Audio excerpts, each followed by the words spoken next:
Romains chapitre 15 du verset 1er au verset 13.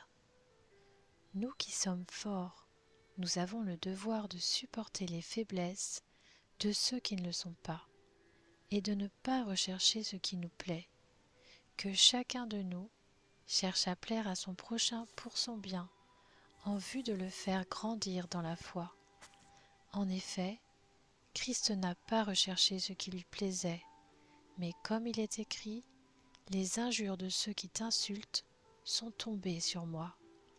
Or, tout ce qui a été écrit d'avance l'a été pour notre instruction, afin que par la persévérance et par le réconfort que donnent les Écritures, nous possédions l'espérance.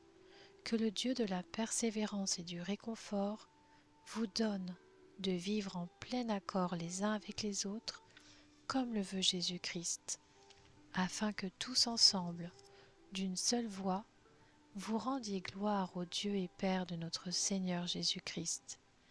Accueillez-vous donc les uns les autres comme Christ vous a accueillis pour la gloire de Dieu. J'affirme en effet que Jésus-Christ est devenu le serviteur des circoncis pour prouver que Dieu est vrai en confirmant les promesses faites à leurs ancêtres. Quant aux non-juifs, ils célèbrent Dieu à cause de sa bonté, comme le dit l'Écriture. C'est pourquoi je te louerai parmi les nations, et je chanterai à la gloire de ton nom.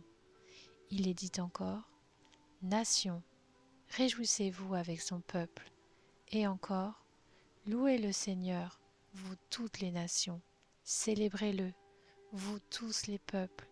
Ésaïe dit aussi, il paraîtra, le rejeton d'Isaïe, il se lèvera pour régner sur les nations espéreront en lui. Que le Dieu de l'espérance vous remplisse de toute joie et de toute paix dans la foi, pour que vous débordiez d'espérance par la puissance du Saint-Esprit.